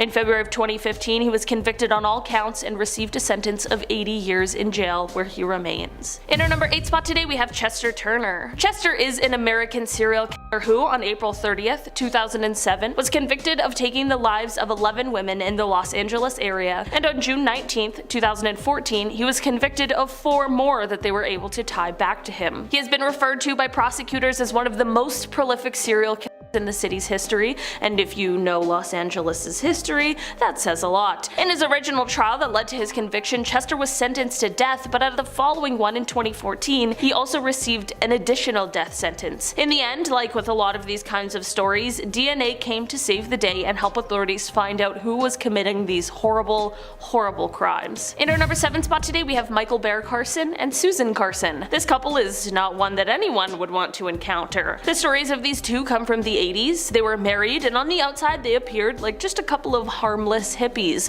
We all know not to judge a book by its cover though. In the end, they would go on to become known as the San Francisco Witch Killers. Didn't know San Francisco had so many witches running around. Basically, together the pair took the lives of 3 separate people between 1981 and 1983. They started off by killing their roommate, who Susan claimed was a witch, and said that she was stealing her quote health, power, and beauty. They next killed one guy that they worked on a farm with because they said he was a demon, and the final person they took the life of unfortunately picked up the pair as they were hitchhiking, and they took his life because they claimed that he was a quote black witch, whatever that means. Essentially, they were just committing crimes against people that they claimed to be witches. The pair were each tried and convicted for each separate crime and are both serving sentences of 75 years to life, and of course neither of them have shown any kind of remorse for what they've done. In our number 6 spot today, we have Samuel Dietman. Samuel is just one half of the pair known as the serial shooters. He, along with a man named Dale, were actively committing these crimes between May of 2005 and August of 2006, and basically they were arsonists who would randomly set fire to objects, but they would also drive around and commit random acts of violence, taking people's lives. In the end, a series of tips is what led investigators to identify the perpetrators of these horrible crimes, in particular one from a friend of Samuel who explained that Sam had actually confessed to some of the killings one night while drinking. In Dale's trial, he was sentenced to death 6 times, and his brother, who was later found out to have assisted in some of the crimes, was sentenced to 25 years. Samuel was sentenced to life in prison without the possibility of parole. Dale ended up taking his own life while on death row, which is why this point mainly focuses on Samuel, who remains in prison. In our number 5 spot today, we have Keith Hunter Jesperson, also known as the Happy Face Killer. After the body of his first victim was found, Keith had someone else actually claim to be responsible for his crime. You would think that this would have been his ideal scenario, but that was not the case. He wanted to be known for his crimes, so to help himself get media attention, he drew a smiley face on a bathroom wall hundreds of miles away from his crime scene, and here he left an anonymous letter where he confessed to the crime and provided proof. He didn't end up receiving a reply, so he decided to write more letters to the media and to the authorities, each signed with a smiley face. In the end, Keith was initially caught after he became the prime suspect in the death of his girlfriend at the time. Previously, his victims had been people that he had no connection to, so this was truly the mistake the authorities needed to catch him. Keith then admitted to his crimes, and while he has formally been linked to 8 deaths, he has confessed to somewhere around 185. Keith was tried and sentenced to life without parole for his heinous crimes, and he remains in prison at Oregon State Penitentiary. In our number 4 spot today, we have Quincy Allen. Quincy Allen is a man who went on a crime spree between July and August of 2002, where he took the lives of 4 people. His crime spree was actually inspired while he was in prison serving time for stealing a vehicle. It was here that a fellow inmate decided to start recruiting others and told him that he could get him a job as a mafia hitman, and this is all that Quincy needed to be inspired. As soon as he was out of prison, he began practicing for his new upcoming career. Quincy started off his horrific crime spree on July 7th, 2002 by attacking a 51-year-old homeless man who was sleeping at the time. Luckily, this man was able to survive this attack. His crimes continued until he was arrested on August 14th, 2002. After his arrest and trial, Quincy received a sentence of death and is still on death row awaiting execution. His sentencing did not deter him from the criminal life, however, as in 2009, Quincy, along with another inmate, planned an attack on a correctional officer at the prison they both reside at. In the end, the guards had to use rubber bullets to subdue the pair. Quincy was intended to be executed on January 8th, 2010, but there was a stay of execution that was accepted, and as of July 26, 2022, Quincy's death sentence was overturned. In our number 3 spot today, we have David Berkowitz. David Berkowitz, or the Son of Sam, is an American serial killer who terrorized New York from July of 1976 to July of 1977. He took the lives of 6 people and wounded 7 others, all while eluding the biggest manhunt in New York City history. He was one of those really arrogant ones who leaves the little notes for police promising to do it again, kind of like taunting them. Well, his arrogant self was caught for his crimes, and he was arrested on August 10th, 1977, and he was indicted. He confessed to all of his crimes and claimed that he was just obeying the orders of a demon that had manifested itself in the form of a dog that belonged to his neighbor. Okay. Sure. He was found mentally competent to stand trial, and he pleaded guilty to his crimes, which left him sentenced to 6 consecutive life sentences. He later admitted to making up the dog story, which we know, but he did say that instead he was a member of a violent satanic cult and his crimes were committed as a part of that. These claims were investigated, but no one has ever been able to confirm or deny these claims. In our number 2 spot today, we have Sean Great. Sean is a serial killer who committed a series of crimes from 2006 until he was apprehended in 2016. Throughout his decade of criminal activity, it is thought that he took the lives of at least 5 people. In September 2016, Sean was arrested and later indicted for 2 killings, as well as kidnapping and harming a woman whose 911 call actually led to his arrest. At the same time, in another county next door, he was also being charged with 2 other deaths, as well as another one from all the way back in 2006. This final count from all of those years ago was actually an unsolved Jane Doe case who had been unidentified for 12 years. When Sean confessed to this crime, he wasn't even sure who she was, he just said that he believed her name was Dana. On May 7th, 2018, Sean was convicted on 2 of the counts, and on March 1st, 2019, he pleaded guilty to 2 of the others, and on September 11th, 2019, he pleaded guilty to an additional count. In the end, he was sentenced to death and has remained on death row since that final plea and sentencing, and he is currently scheduled to be executed in 2025. In a very bittersweet turn of events, in June of 2019, that Jane Doe victim was finally able to be identified through the DNA Doe Project, and she was identified as 23-year-old Dana Nicole Lowry from Minden, Louisiana. It definitely can't bring her back, but there is a lot of comfort in knowing that her family finally received some answers. In our number 1 spot today, we have Glenn Stewart Godwin. In 1980, Glenn was working in California and wasn't really living a life of crime, so it's pretty surprising that in this year, he and his roommate decided to make a plan to rob someone they knew who was once a friend of theirs. Of course, things go awry and it turns into a botched robbery, and Glenn ends up taking the life of the person they were robbing. They then tried to blow up the crime scene to get rid of any evidence, but of course that didn't work and also just made them look even more insane. Both Glenn and his roommate were both tried and convicted for the crimes in 1983. This is not where the story ends. In 1987, Glenn tried to escape prison and failed, and this landed him at a higher security prison. At this new prison, he attempted escape again, and this time, he was actually successful. He fled to Mexico, where he tried, unsuccessfully, to be a part of the illegal drug trade. He was arrested again and sentenced in Mexico, and this is when American authorities began the process of getting him extradited. During this process, Glenn decided that it would be a brilliant idea to take the life of an inmate who was a member of the Mexican cartel, which very obviously slowed the process of extradition. This gave him time to plan another escape, which he did in 1991. And since then, he's been on the run. Starting off in our number 10 spot, we have Kenneth Bianchi. The Hillside Strangler, which was later found out to be a pair of cousins working together, were Kenneth Bianchi and Angelo Buono Jr. The two were charged and convicted for harming and taking the lives of 10 separate women together, with Kenneth taking the lives of 2 others on his own. After an extremely intensive investigation and the arrest of the two, Kenneth began trying to set up an insanity defense. He claimed dissociative identity disorder. He blamed his alter ego Steve for the horrific multitude of crimes. Luckily, however, a court psychologist, Dr. Martin Orn, observed him and his behavior and found that his claims were untrue. After being presented with this finding, Kenneth agreed to plead guilty and testify against his cousin in exchange for leniency on his sentence. He still ended up being sentenced to life in prison, while his cousin got a sentence of life in prison without parole. While Angelo had a heart attack and passed in 2002, Kenneth still remains in prison. In our number 9 spot today, we have Warren Jeffs. Warren Jeffs is the president of the Fundamentalist Church of Jesus Christ and the Latter-day Saints, and is also serving a life plus 20-year sentence, which is exactly where he should be.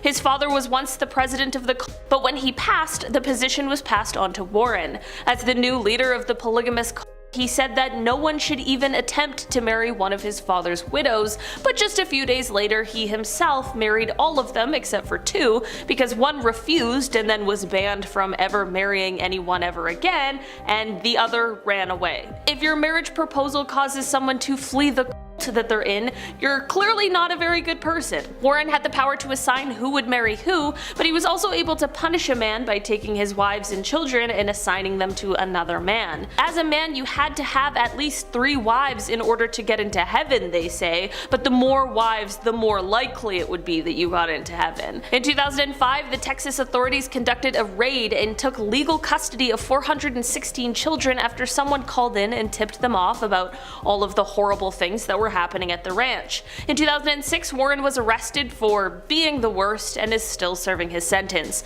There is so much more to this case that we don't have time to cover, but there was a documentary released recently called Keep Sweet, Pray and Obey, which I would fully recommend if you want to know more about this horrible person. In our number 8 spot today, we have Tex Watson. Tex Watson was one of the central members of the Manson family, which was led by Charles Manson, and he was a willing participant for the horrible Tate and LaBianca crimes that took place on August 9th and 10th, 1969. If you don't know about them, you can look them up, but just a warning that the events that took place on those nights were horrible, gruesome, and insanely unnecessary. In October of 1969, Tex knew his arrest was coming, so he fled to his home state of Texas, but was later arrested and extradited back to California. Once he was in California, he refused to talk or eat and ended up losing 55 pounds, which got him sent to get tested to see if he was fit to stand trial, which he was. In 1971, he was convicted on 7 counts related to the killings that happened on those terrible nights. He originally received a death sentence, but it did end up being commuted to life in prison. But get this, you guys, he was able to release a book while in prison, and he got married, and through conjugal visits he was able to have 4 children. Thankfully, in 1996 they banned those kinds of visits for people serving life in prison, and in 2003 he did get divorced because his wife had met someone else, which, like, yeah, I would hope so. He also apparently is now a devout Christian, which is just interesting. In our number 7 spot today we have the Golden State Killer. If you have any interest in true crime at all, you have most definitely heard of the Golden State Killer, as he was one of the most famous serial killers of all time, and he managed to elude police for 30 years. From 1973 to 1986, the GSK was responsible for taking the lives of 13 people, harming 50, and 120 different burglaries all across California.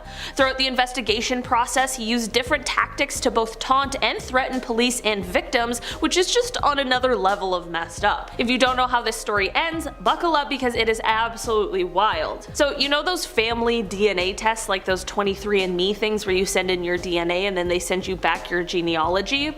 Well, basically these services helped identify who the real GSK was. In 2018, when Detective Paul Holes, shout out to MFM if you know you know, and FBI lawyer Steve Kramer uploaded the GSK DNA profile that they were able to obtain from the crime scenes to the website GED Match, they were able to find 10 to 20 people who had the same great-great-great-grandparents as the match. From there, a genealogist made a large family tree, and then they were able to single out 2 main suspects. After covertly connecting DNA samples from one of the suspects and comparing them to the crime scene DNA, they were finally able to arrest Joseph James D'Angelo, who is the Golden State Killer. After decades of waiting, the victims of his crimes were finally able to see justice served, as he was sentenced to 12 life sentences plus 8 years.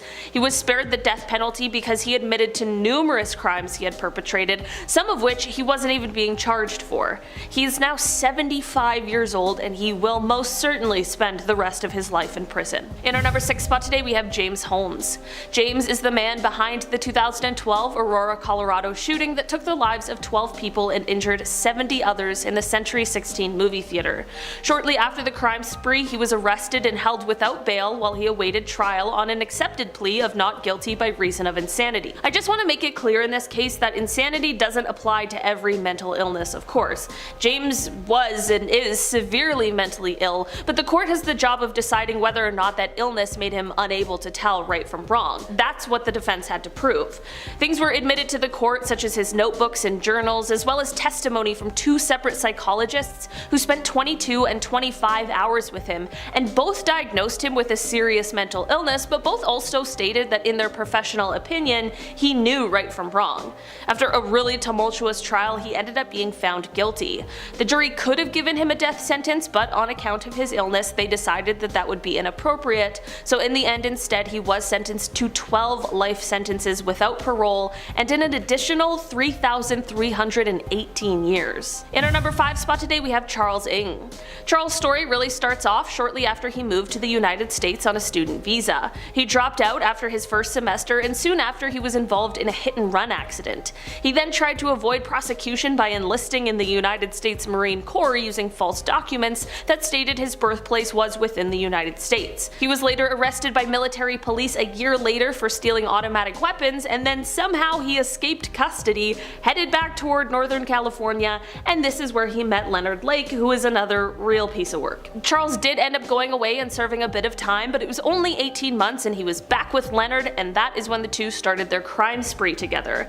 It is believed that together the pair took the lives of somewhere from 11 to 25 different people. When Leonard was caught and brought in for questioning, he sneakily took a cyanide pill he had hidden in his jacket and took his own life, but Charles ended up standing trial.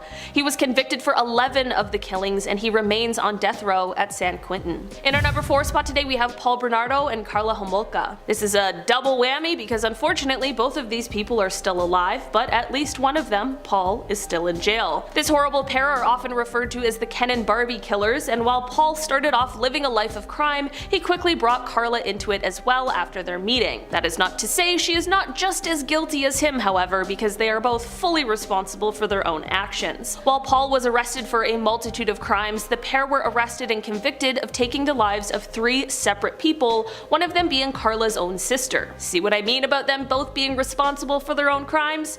They both suck. The investigation into the crimes proved to be quite difficult, with authorities having plenty of hoops to jump through, and this is why a plea deal was created for Carla. She had 1 week to accept or decline the deal, which would give her a sentence of 12 years for her full cooperation. She accepted. Both were convicted in 2005, and Paul was up to apply for parole in 2018, and in October of that year he was denied. His next parole hearing was just over a year ago, on June 22nd of 2021, and it took only an hour of deliberation to decide to turn down that application as well. I personally think 30 seconds probably would have been enough to decide, but I'm just glad the outcome was the same. Carla, on the other hand, served her 12-year sentence and then was released. Like, years ago. She moved away from Canada and headed to Costa Rica for a while with her new husband and children, if you can believe that, but unfortunately she has since returned. In our number 3 spot today we have Edmund Kemper. Edmund Kemper is an American killer who was convicted for taking the lives of 10 people, including his paternal grandparents, as well as his own mother. It is said that he is noted for his height, as he is 6 foot 9 inches, and for his intelligence, as he apparently has an IQ of 145, but I personally think he is most notable for being an absolute monster. His first crime took place when he took the lives of his grandparents, and after this crime he was diagnosed with paranoid schizophrenia and spent time in a hospital before it was determined that he was rehabilitated and he was released at the age of 21. After his release, he unfortunately went on a spree where he would target young females who were hitchhiking. After his final crimes, he ended up confessing and turning himself in, which is something we really don't see all of the time. When asked in an interview why he confessed, he said, quote, "The original purpose was gone. It wasn't serving any physical or real or emotional purpose. It was just a pure waste of time." 3 court-appointed psychiatrists examined and observed him and found him to be legally sane, and thus he was able to stand trial.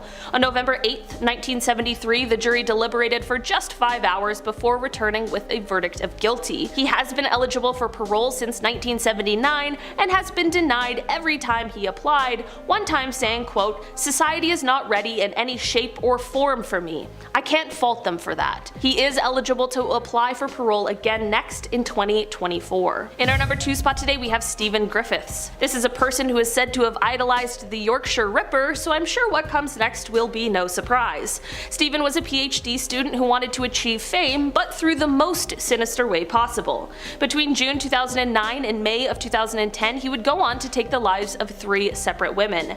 His criminal history was also extremely concerning, as years ago he had been arrested due to an unprovoked attack on a grocery store manager, and it is said that he previously stated that he saw himself becoming a serial killer. Shortly after he was arrested for his crimes, CCTV footage emerged that shows him celebrating after taking the life of his final victim. The footage showed him holding up a crossbow and giving the finger directly to the camera. It is said that Stephen pled guilty to his crimes once caught, not because he was remorseful, but because he wanted to receive the recognition for them. In our number 1 spot today we have Joanna Denny. This is a person responsible for a series of killings and attacks that took place in March 2013. Joanna is a very cold and heartless person and has, on many occasions, been said to laugh at her crimes and the lives she took, even still behind bars. After the first of her crimes, authorities launched a manhunt for her, and they used CCTV footage to help track her down. She was finally caught after attacking 2 dog walkers who, thanks to immediate medical intervention, were able to survive. There are many things about this story that make it exceptionally chilling, and it seems as though most people Joanna encounters are left with quite an impression of what a horrible person she is. On the day she was sentenced, it is reported that the judge, Mr. Justice Spencer, said, quote, "Although you pleaded guilty, you've made it clear you have no remorse." He went on to say, quote, "You are a cruel, calculating, selfish, and manipulative serial killer." After this, he sentenced her to a whole life order, or life in prison without parole, and it is said that she smiled and laughed at this. Since her time in prison, she is said to have planned escape attempts that involved the killing of a prison guard and other terrifying ideas. At number 10 we have Terry Nichols. Terry Nichols and Timothy McVeigh were responsible for the largest domestic sadistic terrorist attack in American history. The two parked a truck that was rigged with explosives, then drove it into a parking garage of a downtown building and detonated it. The explosion killed 168 people and injured 60 more. It was a massive explosion that shredded the 3-story building. The ripples of the explosion flew through the city, shattering windows of the nearby buildings, which led to even more injuries and over $600 million in damages. These guys were not messing around at all. This was a massive attack. It didn't take long for Nichols to get caught, and once they had him in custody, they were able to link him back to the crime with DNA evidence. The trial was short, and after everything was said and done, Nichols received 161 consecutive life sentences. So it's safe to say that he's going to die in jail. It's always cases like this that make me wonder how intelligent someone needs to be to pull off something like this, and what good they could have created if they chose to go down a different path with their life. We have Thomas Silverstein. This guy has a rap sheet a mile long. He has been arrested for robbery, theft, vandalism, attempted murder, and of course, regular murder. The case that got him locked up for good was when he stabbed a man over 60 times. Since then, he's been bounced around to a few different prisons in America, and he's considered one of the most dangerous men in the American prison system. I would think once you're in prison, you would stop committing crimes, but not Silverstein. Some people don't want to stop once they're on a roll. Since this guy's been locked up, he's murdered 2 inmates and a guard. Now he's locked in solitary confinement, probably for good. If you can't play well with others, you don't get to hang out with the other kids. He's fighting back against his forced solitary lifestyle. He's filed a case against the Federal Bureau of Prisoners. He considers the conditions he's forced to live in torture. But dude, what do you expect? When you hang out with other people, you kill them. At number 8, we have Martin Bryant. If you're a viewer from Australia, you probably know exactly who this man is. He changed your country for good. Martin Bryant was the madman that performed the worst mass shooting that Australia has ever seen. After that, gun laws were permanently changed. It's super hard to get a gun in Australia. I think you're able to get one for like hunting or something. Or do you guys still hunt with boomerangs over there? I'm just kidding. The shooting I'm talking about is of course the Port Arthur massacre, where Bryant shot and killed 35 people. On top of that, he kidnapped someone, stole a car, and injured 23 other people. This guy was on a rampage, and watching him talk about his mental space while he was doing this makes your skin crawl. For all his horrible crimes, he was sentenced to 1,035 years in prison. And as I mentioned before, Australia had a massive overhaul on all their gun laws. The country has like never been the same since then, well, when it comes to guns. At number 7, we have Dwight York. This man was a cult leader in New York City, a great place to find crazies to follow a cause. He made up his own belief system that he took from several other religions, and like most cult leaders, he wanted to make his own country. So far, this guy seems kinda harmless, until you learn that he was preaching hatred towards other ethnicities, and he also molested children. Like most cult leaders, this guy was a horrible person. Once he was caught, he was put on trial and admitted to everything, which made for a quick sentence. He was given 137 years in prison, so I think his religion is dead now. At number 6, we have Charles Scott Robinson. I'm going to do a brief breakdown of this man's crimes because they are very disturbing. If you want to know more about this grotesque man, you can obviously look him up, but I would suggest against that. Just take my word for it when I say he's a horrible person. Charles Scott Robinson was convicted of 6 counts of sexual assault against a 3-year-old girl in an Oklahoma courtroom. Every breakdown of his charges will make your stomach turn. It was one of the most open and shut cases ever in Oklahoma state history. It took the jury only 35 minutes to decide his fate. Now, they couldn't give him life in prison because of Oklahoma state law, but there was no way that the people there were gonna let this monster think he was gonna see the light of day again. So for each one of his 6 charges, the judge issued 5,000 years in prison. We'll see this guy running loose after the sun explodes. At number 5, we have Ivan Millet. If you ever seen the movie Wolf Creek, it's all about this man. He was given the name the Backpack Murderer because he would target backpackers out in the wilderness. The first time he was ever put on trial was back in 1971. This twisted psychopath raped 2 girls with a knife and was able to walk because they couldn't link the crimes back to him. After that, he went quiet, but in 1989 the burnt bodies of some foreign backpackers were discovered. They couldn't link the case to anyone, but for the next 4 years 5 other people killed and burned in similar ways would pop up. Eventually the police caught up with Millett. They pushed him to confess for his crimes, but he never let out a peep about what he did.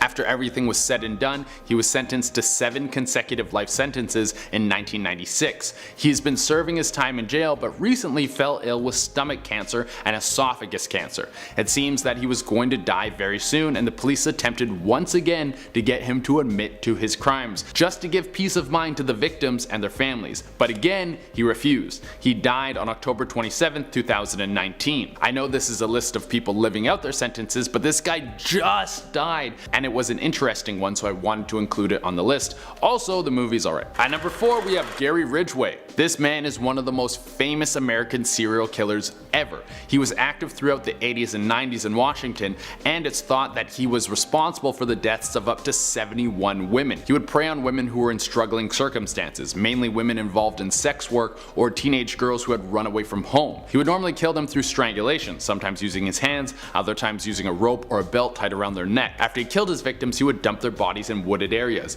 This is so he could come back and have sex with their dead bodies later. Some of his victims were also disposed of in the Green River, and that's how he got his nickname, the Green River Killer. 5 of the bodies were found in the Green River before he was caught, and the press coined that nickname for him before they had any idea of his identity. After he had been tried, he was sentenced to 41 consecutive life sentences and 480 years on top of that. He is now 70 years old and rotting in prison. At number 3, we have Rami Youssef. This man is a notorious terrorist who planned several attacks on America. He planned a terrorist attack against the World Trade Center back in 1993, where one of his underlings drove a truck filled with explosives into the base of the tower. This was a relatively small attack, only 6 people were killed, which is still terrible, but not as horrible when you learn that his uncle was behind the September 11th attacks. I guess terrorism runs in the family. After he was arrested, he was quickly tried and is now serving 2 consecutive life sentences. At number 2, we have Jamal Zuga. This man is one of the ringleaders behind the most savage terrorist attack that has ever hit Spain. Jamal, with the help of 2 other terrorists, managed to plant bombs in a subway car in Madrid.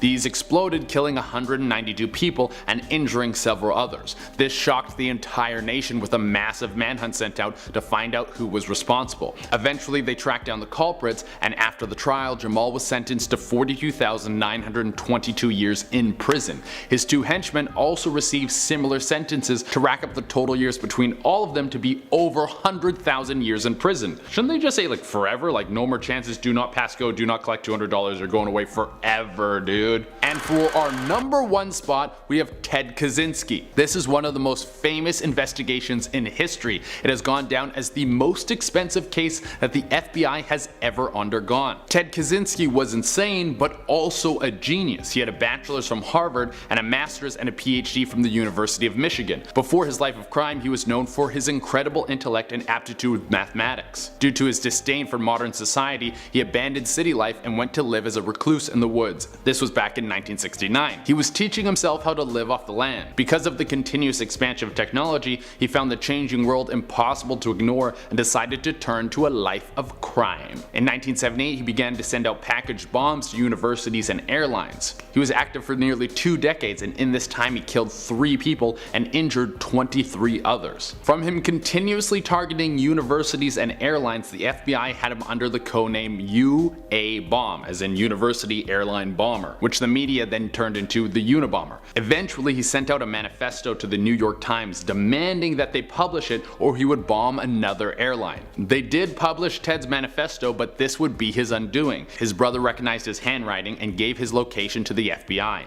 Now he's serving 8 consecutive life sentences. Number 10. Maxim Petrov. Maxim Petrov was convicted for the ending of 11 people's lives in St. Petersburg between 1999 and 2000. Maxim, nicknamed Dr. Death by the Russian media, was a practicing doctor who targeted patients from a local health center, ending their lives by giving them lethal injections at their homes, then robbing them. All victims were included on the same list of lung patients who had undergone fluorography. Using this list, the police identified 72 possible possible future victims in an operation called Medbrat, male nurse, involving 700 police officers. They arrested Maxime when he visited one of the patients on January 17th in the year 2000. On his arrest, Maxime admitted to the deaths but recanted his confession a few months later, blaming it on the intense psychological pressure he had endured while in custody. Various possessions stolen from the victims were later found in his flat, though he had already sold others at the market. He was suspected of ending the lives of 19 people, but tried for just 17. In 2002, Maxime was found guilty of 11 and was sentenced to life imprisonment. Number 9. Luca Magnotta. The name Luca Magnotta may sound familiar to some. Have you ever seen the Netflix documentary Don't F with Cats? Because if you have, this is where he's from. Luca took the life of Yan Lin, a university student in Montreal, Canada, in May 2012. After Luca ended his life, he then began to mail one's body parts to schools and federal political party offices. Then a video depicting the crime was posted online and Luca fled Canada, becoming the subject of an Interpol red notice and prompting an international manhunt. In June 2012, he was arrested in an internet cafe in Berlin where he was caught Googling himself. He also was previously sought out by animal rights groups for uploading videos of himself ending the lives of kittens. In December 2014, after 8 days of deliberations, a jury convicted him of his crime and was given a mandatory life sentence and 19 years for other charges to be served concurrently. He is currently at Port Cartier prison in Quebec. Number 8. Rosemary West. Rosemary West collaborated with her husband Fred West in the torture and the ending of lives of at least 9 women between 1973 and 1987. Rosemary also ended the life of her stepdaughter Charmaine in 1971. After police found human remains and apparent signs of torture at 25 Cromwell Street, Rose, along with Fred, were arrested in February 1994. During her trial, Rose denied ending the lives of any of the victims. Rose told the jury that her husband committed the criminal acts alone and she denied participating. In 1995, Rose was sentenced to life in prison while her husband ended his life before going to trial. She was found guilty of all 10 counts and was sentenced to life imprisonment, and it was emphasized that she should never be paroled. The Lord Chief Justice later decided that she should spend at least 25 years in prison, but in July 1997, Home Secretary Jack Straw subjected Rose to live out the rest of her life in jail. She's currently being held at HM Prison, Newhall in West Yorkshire. Number 7. Dennis Rader. Dennis Rader, aka BTK, an abbreviation he gave himself for bind, torture, and kill, ended the lives of 10 people between the years of 1974 and 1991 in Wichita and Park City, Kansas. He didn't just end lives, but also stalked women, and 2 women he stalked in the 1980s and one whom he stopped in the mid-1990s filed restraining orders against him. He also sent taunting letters to police and media outlets describing the details of his crimes. By 2004, the investigation of BTK was considered a cold case. Then, after a decade-long hiatus, Dennis initiated a series of 11 communications to the local media. This activity led directly to his arrest in February 2005. He pled guilty and was sentenced in 2005 to 10 life sentences, and though he's eligible for parole, it won't be until he's served at least 175 years. He is currently at El Dorado Correctional Facility in Kansas. Number 6. David Berkowitz. David Berkowitz, aka Son of Sam, went on a spree of ending lives with his firearm many times in New York that started in July 1976. He ended the lives of 6 people and wounded 7 others by July 1977, terrorizing New Yorkers and gaining worldwide notoriety. David eluded the biggest police manhunt in the city's history while leaving letters that mocked the police and promised future crimes,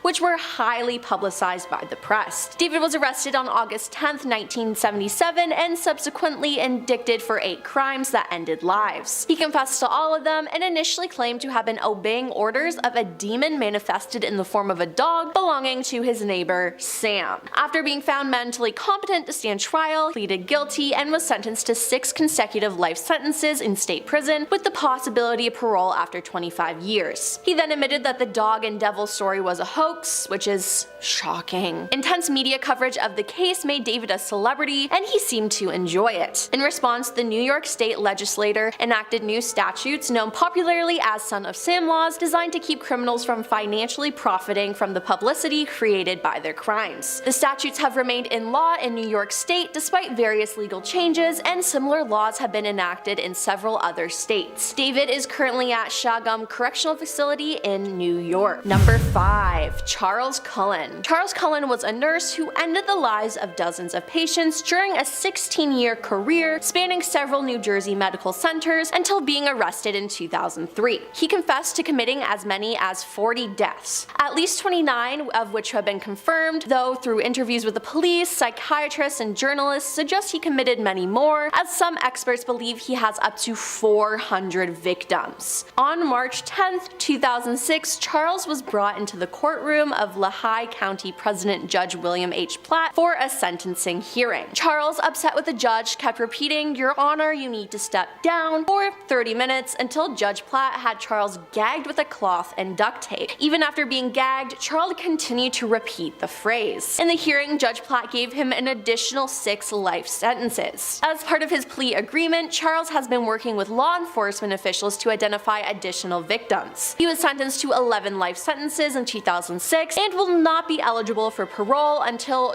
2403. He is currently located at New Jersey State Prison in New Jersey. Number 4. Paul Bernardo. Paul Bernardo committed crimes together with his former wife Karla Homolka, who were nicknamed the Ken and Barbie Killers. He is known initially for taking advantage of people in Scarborough, Ontario, a suburb of Toronto, between 1987 and 1990, before ending the lives of 3 women with Karla. Among those victims was Karla's younger sister, Tammy Homolka. Karla took a plea bargain of 12 years imprisonment, and she began giving statements to investigators. She told police that Paul had boasted that he had taken advantage of as many as 30 women, twice as many as the police suspected. This plea bargain caused a lot of outrage and was seen as controversial. Karla was released from prison in 2005, and she settled in Quebec, where she married the brother of her lawyer, where she's rumored to still be today. But now, after Paul's capture and conviction, he was sentenced to life imprisonment and was later declared a dangerous offender, thus making it unlikely that he will ever be released from prison. Following his conviction, Paul confessed to taking advantage of 10 more victims, and he is currently being held at Millhaven Institution in Ontario, Canada. Number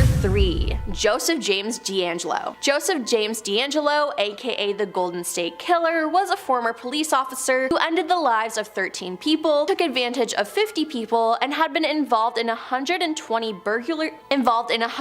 burglaries in California between 1974 and 1986. He is responsible for at least 3 separate crime sprees throughout the state, each of which spawned a different nickname in the press before it became evident that they were committed by the same person. He was also linked to hundreds of incidents of thefts, burglaries, vandalism, peeping, stalking, and prowling. He wasn't arrested until 2018 though, when DNA tracing from family members on genealogy sites linked him to his crime. In June 2020, he pleaded guilty to 13 deaths and 13 counts of taking advantage of people. In August of that same year, he was sentenced to life in prison without the possibility of parole. He is currently serving time at Corcoran Prison in California. Number 2. Gary Ridgway. Gary Ridgway, aka the Green River Killer, was initially convicted of 48 separate deaths. As part of his plea bargain, another conviction was added, bringing the total number of convictions to 49. He ended the lives of women in the US state of Washington during the 1980s and 1990s. Now, most of Gary's victims were alleged to be sex workers and other women in vulnerable circumstances, including runaways. The press gave him his nickname after the first 5 victims were found in the Green River before his identity was known. He strangled his victims, usually by hand, and after strangling them, he would dump their bodies in forested and overgrown areas in King County, often returning to the bodies to take advantage of them. On November 30th, 2001, Gary was arrested for the deaths of 4 women whose cases were linked to him through DNA profiling evidence. As part of a plea bargain wherein he he agreed to disclose the location of still missing women, he was spared the death penalty. He was sentenced to 48 life sentences with no possibility of parole, an additional life sentence, and 480 more years of tampering with evidence. He is currently at Washington State Penitentiary in Washington State. And coming in at number 1 is Robert Pickton. Robert Pickton worked full-time at his family's pig farm after inheriting it in the early 1980s. It was at this point that it was believed he started ending people's lives. He ended their lives just like they were pigs. When he was done with their bodies, he would then feed them to his pigs to get rid of the evidence, which is just messed up. He was finally arrested in 2002 and was convicted in 2007 for the deaths of 6 women and also the subject of a lengthy investigation that yielded evidence of numerous other deaths. Robert was charged with the deaths of an additional 20 women, many of them from Vancouver's downtown east side, but the charges were stayed by the Crown in 2010. Robert was sentenced to life in prison with no possibility of parole for 25 years, the longest possible sentence for second-degree murder under Canadian law at the time he was sentenced. The conviction was appealed twice by his lawyers, but ultimately rejected by Canada's Supreme Court. During the trial's first day of jury evidence, the Crown stated that Robert had confessed to 49 deaths to an undercover agent from the Office of Inspector General who was posing as a cellmate. The Crown reported that he told the officer that he wanted to end the life of another woman to make it an even 50, and that he was caught because he was sloppy. There was actually a 2-part episode inspired by Robert on the popular crime drama Criminal Minds for the season 4 finale called To Hell and Back.